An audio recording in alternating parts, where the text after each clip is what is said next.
Mr. Thompson, Louis Thompson from the High Speed Rail Peer Review Group, and again, I can't thank you enough for your diligence in keeping us on track, no pun intended. Thank you very much, Mr. Chairman. Please proceed.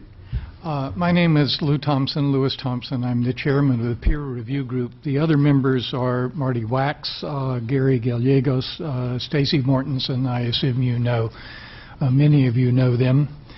I appreciate the opportunity to appear before you today because I think this hearing comes at a very consequential point in the development of high-speed rail in California. Decisions that you are going to make in this session could have a major impact on the timing and eventual success of California's transportation network overall and the role of high-speed rail within that network.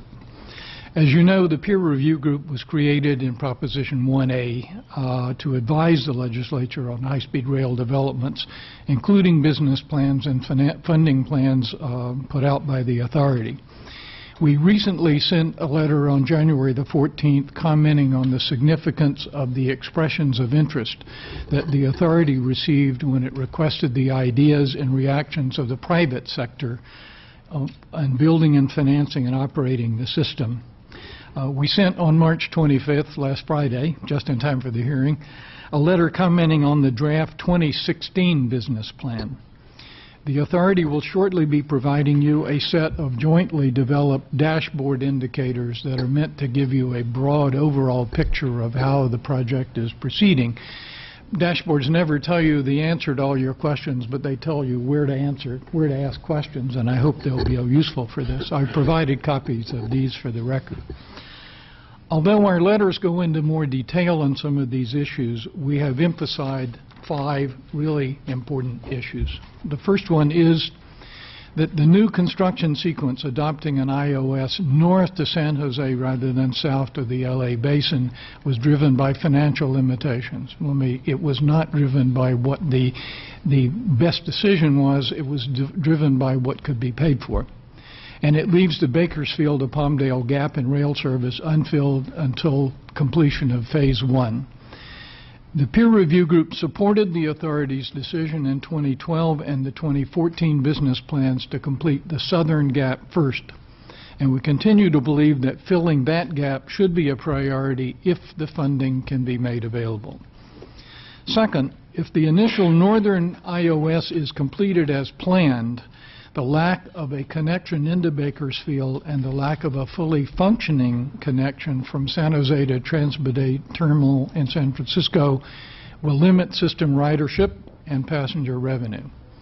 Completing those connections should be a matter of priority. At the same time, implementation of the so-called blended service approach on the peninsula poses a number of complex and as yet unresolved institutional and funding issues that we believe the legislature should keep itself fully informed about. Third, the ability of the authority to finance the IOS north to San Jose depends on a number of important assumptions.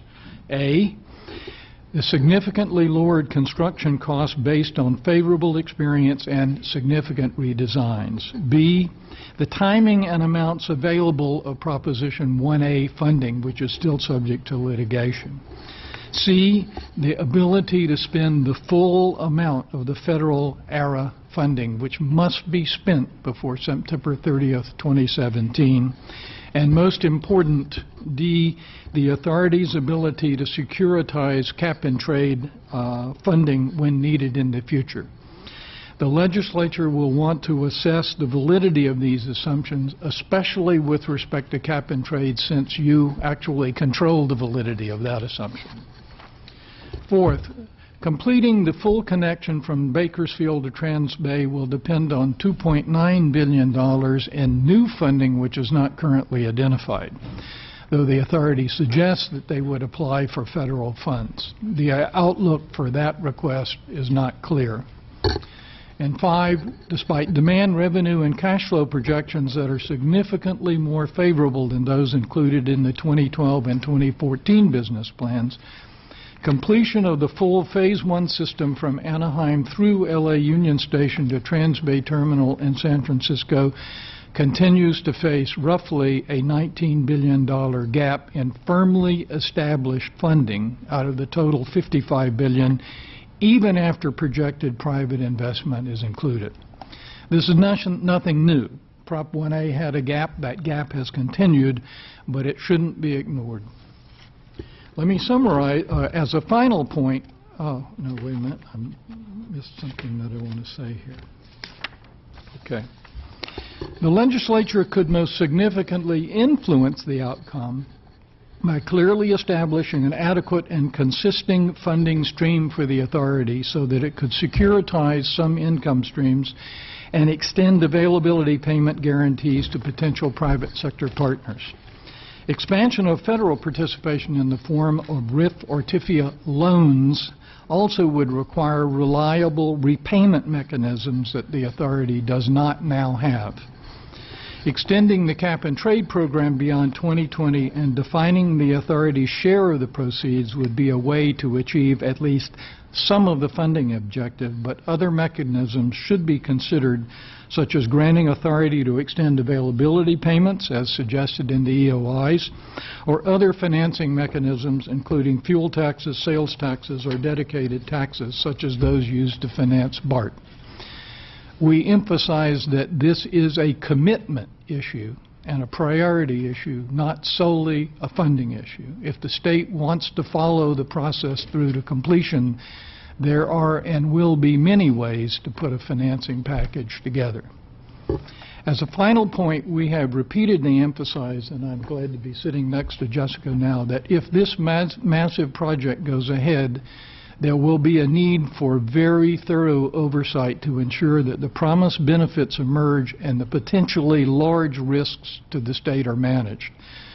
The legislature may want to consider creating a select committee to ensure legislative oversight continuity, and I stress continuity. In addition, we believe this requires a dedicated and continuing oversight staff effort with adequate resources, possibly lodged within the LAO, though the exact location can be discussed. The stakes for the state are far too high to rest solely on periodic oversight hearings and audit. Let me summarize by stressing that none of this is meant to be critical.